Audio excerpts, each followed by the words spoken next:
alongside Lori Strong-Ballard, Bernie Gunther. Great having you with us. Good performances in rotation 1, but now we'll get a chance to see the Florida Gators for the first time here in rotation 2. And they'll be on the floor, and we'll see a direct comparison of them to Georgia, who we just saw compete there. Kentucky's on the vault, which is a strong event for them. LSU is on the make-or-break event, the balance beam. And Alabama will start on the bars. 5 SEC gymnastics titles. It's been an up and down year, but they feel they have a chance to go after this 2008 title. I think for us, we are going to have to make sure that we hit our routines and stick our landings. I think we have some great routines that have higher scoring capabilities. I think the difference is where we're going to have to really make sure that we hit is in the 4, 5, and 6 category. 6 athletes compete per team, and 5 of those scores count towards the team's total, so every athlete must come through with a big performance in a competition this competitive. Here's a look at Kayla Hoffman. Ricky Lebergan from Alabama fell right before, so extra pressure for her. Giant full to an out-barred Kachev. So do another combination with a giant full down to the low bar, bail to handstand, toe circle, back up to the high bar. Excellent job on her handstand. You can see her teammates on the side cheering her on, even for the little moves like the handstands. Nails the landing on her double layout. What a comeback for Alabama. There's the combination into the Takacha, which is a release element. The athletes are required to do at least 2 release elements in a bar routine. She almost looks like she comes off a little early in that dismount, but the landing was fantastic. Her first ever SEC championship score, so that's going to put a lot of pressure on those bottom 2 for LSU. Back to the bars. And Alabama has Kassi Price. She won the all-around this season against Georgia, Florida, Illinois, and Penn State. Opened with a big release element called a Hindorf.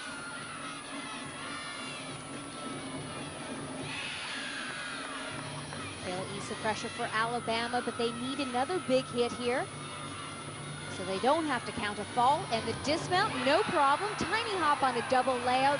Great routine for Kassi Price. This is the Hindorf, that major release element. It's very similar to a Takachev, however, you go into it through a free hip position. It's big, it's bold, and it's a very exciting release element. So after the fall, Alabama finishes 9.85 for Kayla Hoffman and a 9.9 for Kassi Price. LSU now dealing with that same type of pressure. Nicole Lyons has already fell. Now this is Kristi Esposito on the beam, a senior from Slidell, Louisiana. 3-time All-American on this event. She has proven her steadiness in even the most difficult situations. 2 back handsprings to a layout, solid as can be. As a freshman, she finished 3rd on beam, 2nd as a sophomore. And LSU needs her now.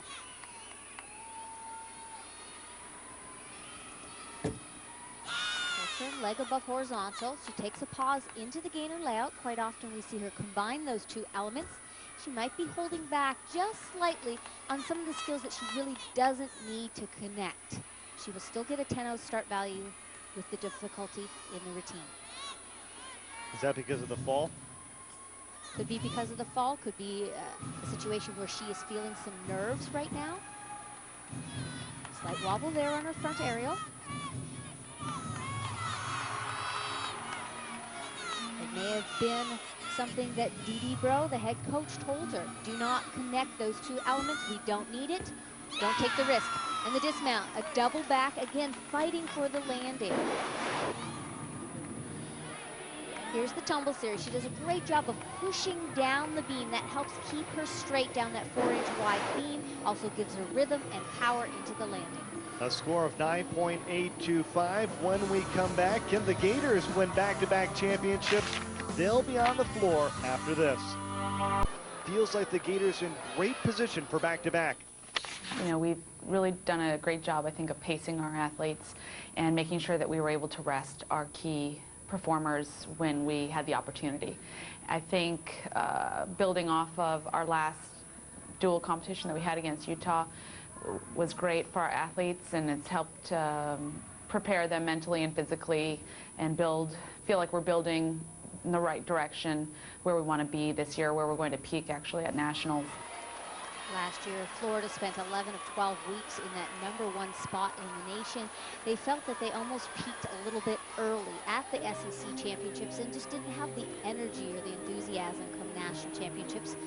They've had 2 bye weeks in the last month, and that has helped slow their pace down a little bit and give them a little more training time. Here's a look at Corey Hartung, the 6-time All-American for the Gators, All-SEC in 2006 and 2007. She talked about the confidence for the Gators taking down Utah. As we mentioned before, 2 out of the top 3 teams in the entire country are in the SEC. Utah is that other team in the top 3 in the country. They're definitely a contender for the national championships this year, as well as Florida and Georgia and Alabama.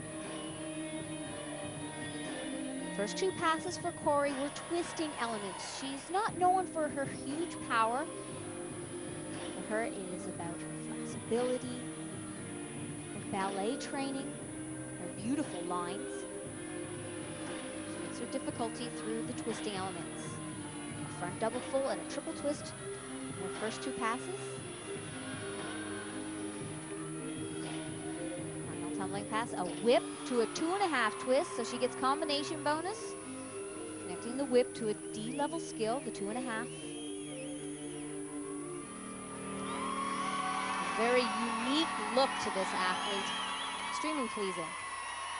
She led the Gators this year, 20 event titles, including 5 of them on the floor. Corey has 3 twisting passes, showing both forward and backward twisting elements. The opening pass is an E-level skill. It's a front with a double twist.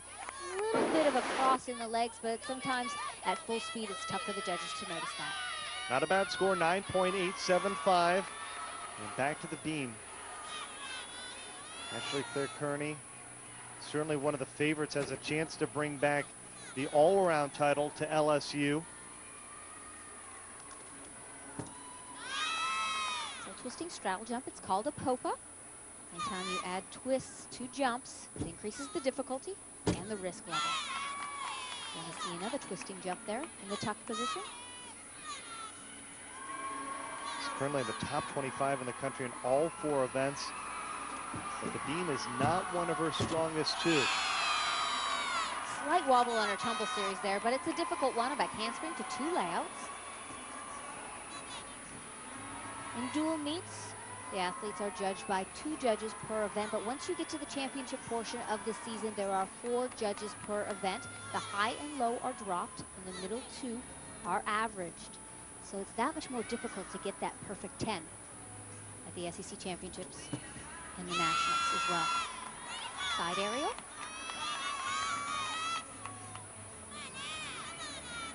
Ashleigh's looking extremely confident up on the balance beam, like she has all year long on all of her events. She's a top all-arounder. Taking a look at one of the required connections here. 2 dance elements, or leaps and jumps, connected. A little shy of a 183 split on that switch leap. And 9.85 the score for Ashleigh Clare-Kearney. Back to the floor. Amanda Castillo, 3rd overall in the all-around at NCAA's last year.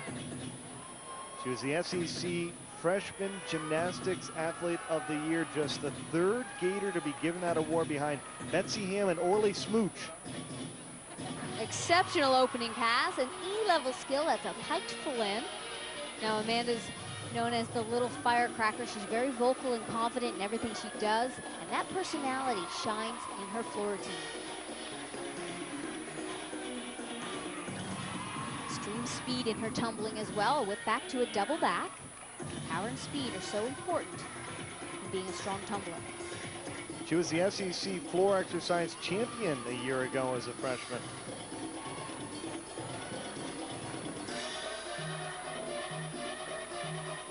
This is certainly one of Florida's stronger events, the floor.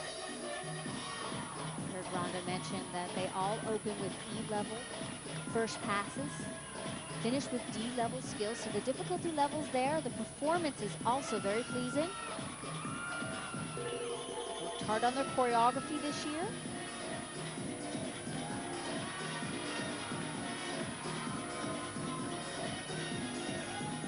Traveling pass, a clean double pike, and a solid landing.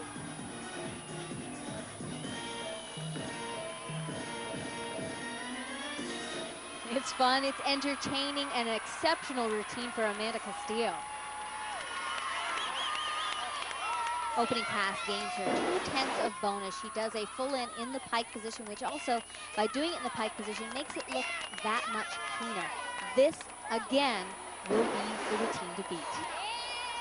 A score 9.95, so the Gators finished with a 49.375 on the floor. A little bit better than Georgia, of course. LSU has completed 2 rotations, so they currently in the lead with a 97.875. Rotation number 3 will be underway.